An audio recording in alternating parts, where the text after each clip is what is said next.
Hi friends, ನಮಸ್ಕಾರ ಎಲ್ರಿಗೂ. I hope ಎಲ್ಲರೂ ಚೆನ್ನಾಗಿದ್ದೀರಾ ಅಂತ ಅಂದ್ಕೊಳ್ತಾ ಇವತ್ತಿನ ವ್ಲಾಗ್ನ ಸ್ಟಾರ್ಟ್ ಮಾಡ್ತಾ ಇದ್ದೀನಿ. Welcome to my YouTube channel. ಇದು ಶಿವರಾತ್ರಿ ಅಮಾವಾಸ್ಯೆ ದಿನದ ವಿಡಿಯೋ. ಸೊ ಭಾನುವಾರ ಬಂದಿತ್ತು. ನಾನು ಆಲ್ಮೋಸ್ಟ್ ಹಿಂದಿನ ದಿನವೇ ಎಲ್ಲ ಮನೆ ಕ್ಲೀನಿಂಗು, ಪೂಜೆ ಪಾತ್ರೆಗಳು, ದೇವ್ರ ಮನೆ ಎಲ್ಲ ಕ್ಲೀನ್ ಮಾಡಿ ಇಟ್ಟಿದ್ದೆ. ಸೊ ಬೆಳಗ್ಗೆ ಸಂಡೇ ಅಲ್ವಾ, ಲೇಟಾಗಿ ಎದ್ದೇಳೋಣ ಅಂತಲೇ ಅಂದ್ಕೊಂಡೆ. ಲೇಟಾಗಿ ಎದ್ದು ಆರಾಮಾಗಿ ಪೂಜೆ ಮಾಡೋಣ ಅಂತ. ಇತ್ತೀಚೆಗೆ ಸಂಡೇ ಲೇಟಾಗಿ ಎದ್ದೇಳೋಣ ಅಂತ ಅಂದ್ಕೊಂಡ್ರೆ ಬೇಗನೆ ಎಚ್ಚರ ಆಗ್ತಾಯಿದೆ. ಸೊ ಇವತ್ತು ಕೂಡ ಹಾಗೆ ಆಯಿತು. ಇನ್ನೇನು ಎಚ್ಚರ ಆಗಿದೆ ಅಲ್ಲ ಅಂತ ಹೇಳಿಬಿಟ್ಟು ಪೂಜೆ ಮಾಡೋಣ ಅಂತ ಸ್ನಾನ ಮುಗಿಸಿ ಪೂಜೆ ಮಾಡ್ತಾಯಿದ್ದೀನಿ. ಈ ಒಂದು ಕಾಮಾಕ್ಷಿ ದೀಪ ಏನಿದೆ, ಇದನ್ನು ಮನೆಯಲ್ಲಿ ಹಚ್ಚೋದ್ರಿಂದ ಮನೆಗೆ ತುಂಬಾ ಒಳ್ಳೆಯದಾಗುತ್ತೆ ಅಂತ ಹೇಳ್ತಾರೆ.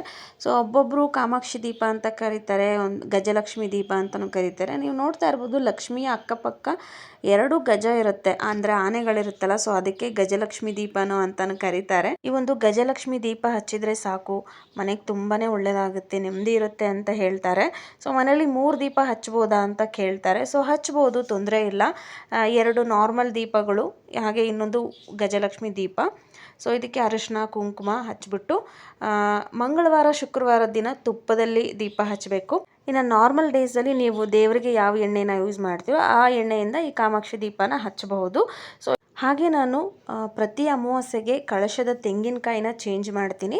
ಶುಕ್ರವಾರ ದಿನ ಜಸ್ಟ್ ಹಾಗೆ ಕಳಶನ ತೊಳೆದು ಅದಕ್ಕೆ ಪೂಜೆ ಎಲ್ಲ ಮಾಡ್ತೀನಿ. ಅಮಾವಾಸ್ಯೆಗೆ ಒಂದ್ಸಲ ಮಾತ್ರನೇ ತೆಂಗಿನಕಾಯಿನ ಚೇಂಜ್ ಮಾಡ್ತೀನಿ. ನಾವು ಡೈಲಿ ಮಾಡೋ ಪೂಜೆಗೂ ಅಮಾವಾಸ್ಯೆ ದಿನ ಮಾಡೋ ಪೂಜೆಗೂ ಸ್ವಲ್ಪ ಮಟ್ಟಿನ ವ್ಯತ್ಯಾಸ ಇದ್ದೇ ಇರುತ್ತೆ. ಸೊ ಅಮಾವಾಸ್ಯೆ ಕೆಟ್ಟದ್ದು ಅಂತ ಹೇಳ್ತಾರೆ. ಇಲ್ಲ, ಅಮಾವಾಸ್ಯೆ ಕೆಟ್ಟದ್ದಲ್ಲ, ಅಮಾವಾಸ್ಯೆ ಒಳ್ಳೆಯದೇ.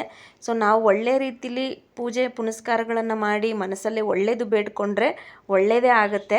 ಮೊದಲು ಈ ರೀತಿ ಪೂಜೆ ಪುನಸ್ಕಾರಗಳಲ್ಲಿ ನನಗೆ ಅಷ್ಟಾಗಿ ಇಂಟ್ರೆಸ್ಟೇ ಇರಲಿಲ್ಲ. ನಂತರ ಅದಾಗೆ ಅದು ಇಂಟ್ರೆಸ್ಟ್ ಬಂತು ಅಂತಲೇ ಹೇಳ್ಬೋದು. ಸೊ ನಾನು ಕೂಡ ಕೆಲವೊಂದನ್ನು ತಿಳ್ಕೊಂಡು ಮಾಡ್ತಾ ಬಂದೆ. ಸೊ ಆ ರೀತಿ ಮಾಡಿದಂಥ ಪೂಜೆಗಳಿಗೆ ನನಗೆ ತುಂಬಾ ಒಳ್ಳೆ ರಿಸಲ್ಟ್ ಸಿಕ್ಕಿದೆ ಅಂತಲೇ ಹೇಳ್ಬೋದು. ಸೊ ಇನ್ನು ಈ ರೀತಿ ಕಳಶಕ್ಕೆ ನಾನು ಅರಿಶಿಣದ ಕೊಂಬನ್ನು ಕಟ್ತೀನಿ. ಸೊ ತಾಳಿ ಹಾಕೋದಕ್ಕಿಂತ ಈ ರೀತಿ ಅರಿಶಿಣದ ಕೊಂಬೆ ಶ್ರೇಷ್ಠ ಅಂತ ಹೇಳ್ತಾರೆ. ಹಾಗೆ ಕಳಶಕ್ಕೆ ಇಟ್ಟಿರುವಂಥ ಚೊಂಬೇನಿದೆ, ಅದರಲ್ಲಿ ₹1 ಕಾಯಿನ್ಗೆ ಸ್ವಲ್ಪ ಅರಿಶಿಣ ಹಾಕಿ ಇಡೋದು ತುಂಬಾ ಒಳ್ಳೆಯದು.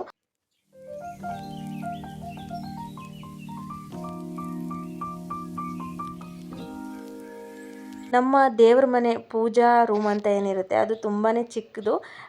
ಜಸ್ಟ್ ಒಂದು ವಾರ್ಡ್ರೋಬ್ ಥರ ಇದೆ. ಸೊ ಎಷ್ಟಾಗುತ್ತೋ ಅಷ್ಟು ದೇವ್ರ ಫೋಟೋಗಳನ್ನು ಇಟ್ಕೊಂಡಿದ್ದೀನಿ. ತುಂಬ ಜಾಸ್ತಿ ಇಟ್ಟಿಲ್ಲ. ಹಾಗೆ ಅಲಂಕಾರನೂ ಅಷ್ಟೇ, ತುಂಬ ಸಿಂಪಲ್ಲಾಗಿ ಮಾಡ್ಕೊಳ್ತೀನಿ ನಾನು. ಹೆಚ್ಚು ಹೂಗಳನ್ನು ಹಾಕಿ ಅಲಂಕಾರ ಎಲ್ಲ ಮಾಡೋದು ತುಂಬ ಕಮ್ಮಿ. ಇನ್ನು ಹೊಸ್ಲು ಪೂಜೆನ ಮಾಡ್ತೀನಿ. ಹೊಸ್ಲು ಪೂಜೆ ಮಾಡೋದು ತುಂಬಾ ಮುಖ್ಯ. ನಮ್ಮ ಮನೆಯ ಮುಖ್ಯ ದ್ವಾರ ಅಂತಲೇ ಹೇಳ್ಬೋದು. ನಾವು ಪ್ರತಿನಿತ್ಯ ಹೋಗೋದು ಬರೋದು, ಈ ಒಂದೊಳ್ಳೆ ಶುಭ ಕಾರ್ಯಕ್ಕಾಗಿರ್ಬೋದು ಹೋಗ್ತಾ ಇರ್ತೀವಿ. ಹೊಸ್ಲು ಪೂಜೆ ಮಾಡಿ ಹೊರಗಡೆ ಹೋಗೋದು ತುಂಬಾ ಒಳ್ಳೆಯದು. ನನಗೆ ಹೆಚ್ಚು ರಂಗೋಲಿ ಡಿಸೈನ್ ಎಲ್ಲ ಬಿಡಲಿಕ್ಕೆ ಬರೋದಿಲ್ಲ. ಸೊ ಬಿಲ್ಲೆಗಳಿರುತ್ತಲ್ಲ ರೆಡಿ ಪ್ಲಾಸ್ಟಿಕ್ದು, ಅದನ್ನು ಯೂಸ್ ಮಾಡಿಕೊಂಡು ರಂಗೋಲಿನ ಹಾಕ್ತೀನಿ. ಸೊ ಇನ್ನೊಂದು ಹೇಳ್ತಾರೆ, ನಿಮ್ಗೆ ರಂಗೋಲಿ ಹಾಕ್ಲಿಕ್ಕೆ ಬರದೇ ಇದ್ರೂ ಪರವಾಗಿಲ್ಲ, ಚಾಕ್ ಪೀಸಲ್ಲಿ ರಂಗೋಲಿ ಹಾಕಬಾರ್ದು ಅಂತ ಹೇಳ್ತಾರೆ. ಅದು ಮನೆಗೆ ಅಶುಭ ಅಂತ ಹೇಳ್ತಾರೆ. ಸೊ ನಾನು ಯಾವತ್ತೂ ಒಂದಿನೂ ಚಾಕ್ ಪೀಸಲ್ಲಿ ರಂಗೋಲಿನ ಬಿಟ್ಟಿಲ್ಲ.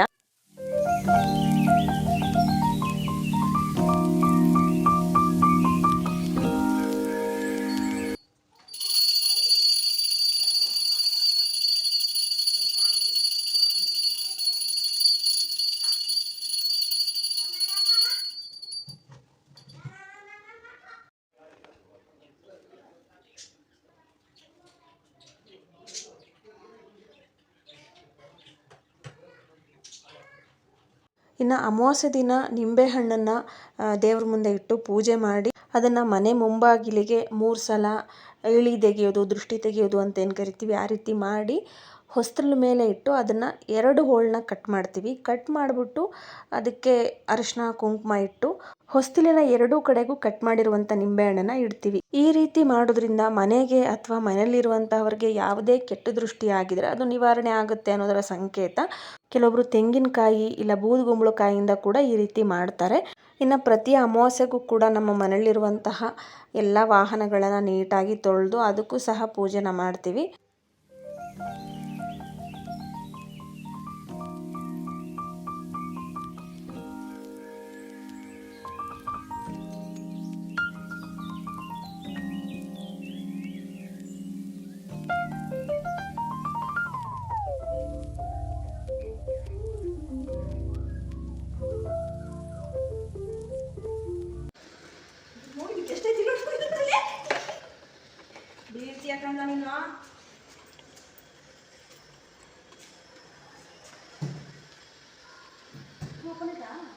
ಮಾಡಬೇಕು.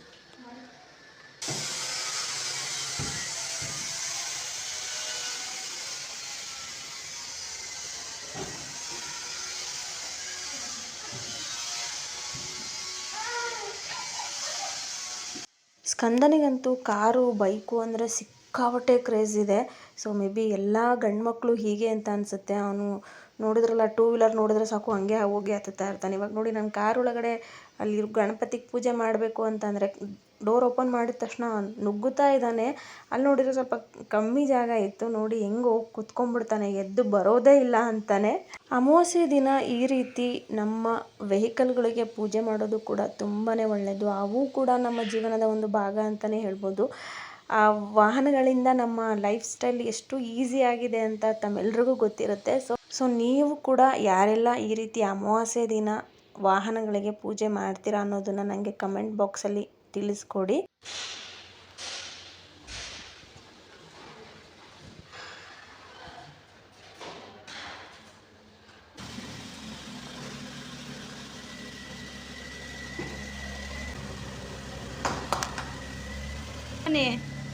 ನೋಡಿದ್ರಲ್ಲ ಫ್ರೆಂಡ್ಸ್, ನಮ್ಮ ಮನೆಯ ಅಮಾವಾಸ್ಯೆ ಪೂಜೆ ಈ ರೀತಿಯಾಗಿತ್ತು. ನನಗೆ ಎಷ್ಟು ಗೊತ್ತೋ ಅಷ್ಟು ತಕ್ಕ ಮಟ್ಟಿಗೆ ನಾನು ಹೇಳಲಿಕ್ಕೆ ಪ್ರಯತ್ನ ಪಟ್ಟಿದ್ದೀನಿ.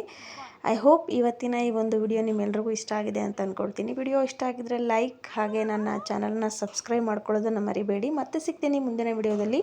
Thanks for watching.